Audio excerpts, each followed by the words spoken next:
के बारे में जानते हैं जो आज से हजारों साल पहले पैदा हुआ लेकिन आज भी हमारे दरमियान जिंदा है। ये शख्स मुख्तलिफ मौकों पर हमारे सामने आता है और हमें राह दिखाता है।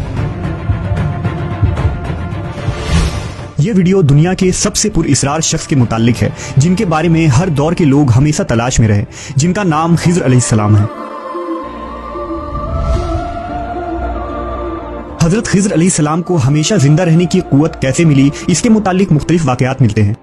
इब्न असाकिर ने तारीख दमिश्क में लिखा है कि जब हजरत आदम अलैहिस्सलाम की वफात का वक्त आया तो आपने अपने तमाम लड़कों को जमा करके फरमाया, ऐ मेरे बेटो, बेशक अल्लाह ताला जमीन वालों पर एक बड़ा अजाब नाजिल फरमाने वाला है, तो मेरी वफात के बाद मेरे जिस्म को गार में रख देना, यहाँ तक कि सुकून पा जाऊं तो मेरे जिस्म को मुल्क शाम में दफन कर देना।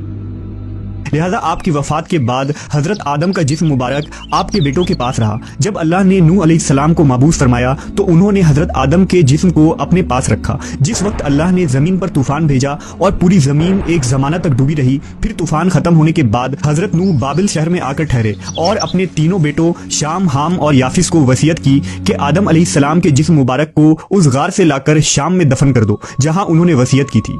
तो उन लड़कों ने कहा, जमीन वहशतनाक है, ना कोई इस जमीन से मानूस है और ना वहाँ का रास्ता जानता है। हजरत नूह ने कहा, हजरत आदम अलैहिस्सलाम ने उस शख्स के लिए जो उनके जिस्म को दफन करेगा कयामत तक जिंदा रहने की दुआ की है।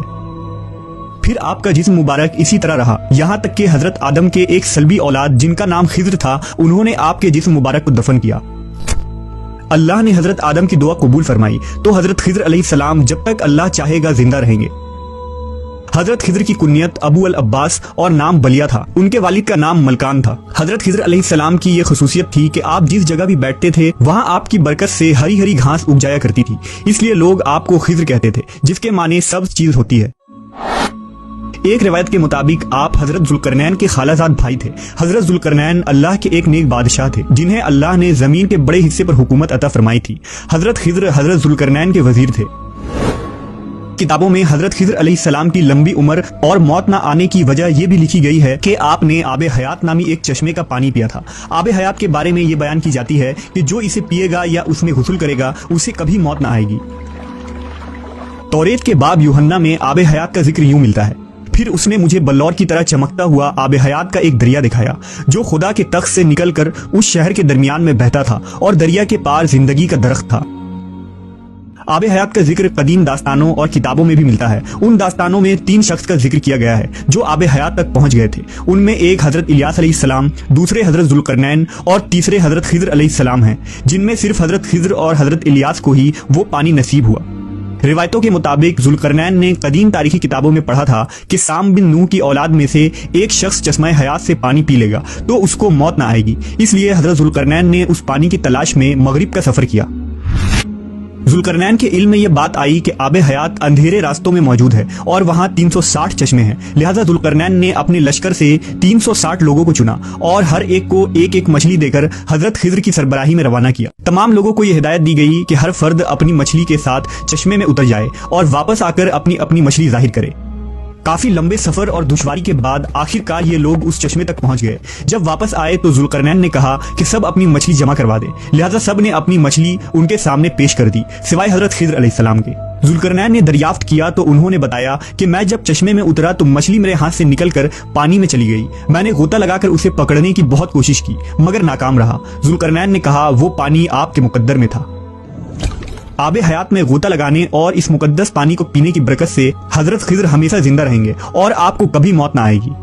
हजरत मूसा अलैहिस्सलाम से भी हजरत खिज़्र की मुलाकात का जिक्र कुरान मजीद में मिलता है, जिसके मुताबिक हजरत खिज़्र को एक अलहामी इल्म अता की गई थी जिसे इल्म लदुन्नी कहते हैं। इस इल्म को सीखने के लिए हजरत मूसा हजरत खिज़्र की खिदमत में हाजिर होते हैं और उनसे दरखास्त करते हैं कि अल्लाह ने उन्हें जो इल्म अता किया है वो उन्हें भी सिखा दें। लेकिन हजरत मूसा की जल्दबाजी और सब्र न करने की वजह से हजरत खिज़्र वो इल्म मुकम्मल तौर पर हजरत मूसा अलैहिस्सलाम को नहीं सिखा पाते हैं। बाज़ उलमा ने इस वाक़े को दलील बनाकर हजरत खिज़्र को नबी करार दिया है, क्योंकि एक पैगंबर को एक आम बंदा कोई इल्म नहीं सिखा सकता।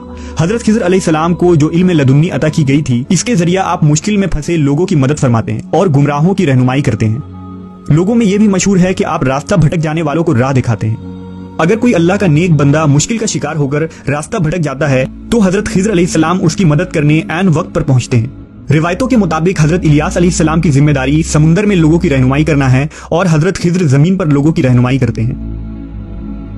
बाज़ रिवायतों के मुताबिक खिज्र अलैहिस्सलाम ने हजरत मोहम्मद सल्लल्लाहु अलैहि वसल्लम के हाथों पर भी बैत की है और मदीना में आप सल्लल्लाहु अलैहि वसल्लम से मुलाकात के लिए भी आया करते थे। इसके अलावा उमर बिन अब्दुल अजीज से भी हजरत खिज्र की मुलाकात साबित है। सही मुस्लिम की एक हदीस के मुताबिक जब दज्जाल मदीना के करीब एक जगह तक पहुंचेगा तो मदीना से एक शख्स उसके मुकाबले के लिए निकलेगा जो उस वक्त का सबसे बेहतरीन शख्स होगा। ये शख्स हजरत खिज्र अलैहिस्सलाम होंगे। हजरत खिज्र और हजरत इलियास दोनों जिंदा हैं और हर साल हज के मौके पर मिलते हैं। सूफिया के नजदीक भी हजरत खिज्र का बहुत आला मकाम है। वो खिज्र अलैहिस्सलाम को अपना रहनुमा तस्वुर करते हैं। बाज़ सूफिया से उनकी मुलाकात भी साबित है और बाज़ बुजुर्गों ने लिखा कि खिज्र अलैहिस्सलाम ने कई सालों तक उन्हें इल्म दीन भी सिखाया। सूफिया आपको ख्वाजा खिज्र कहकर पुकारते हैं।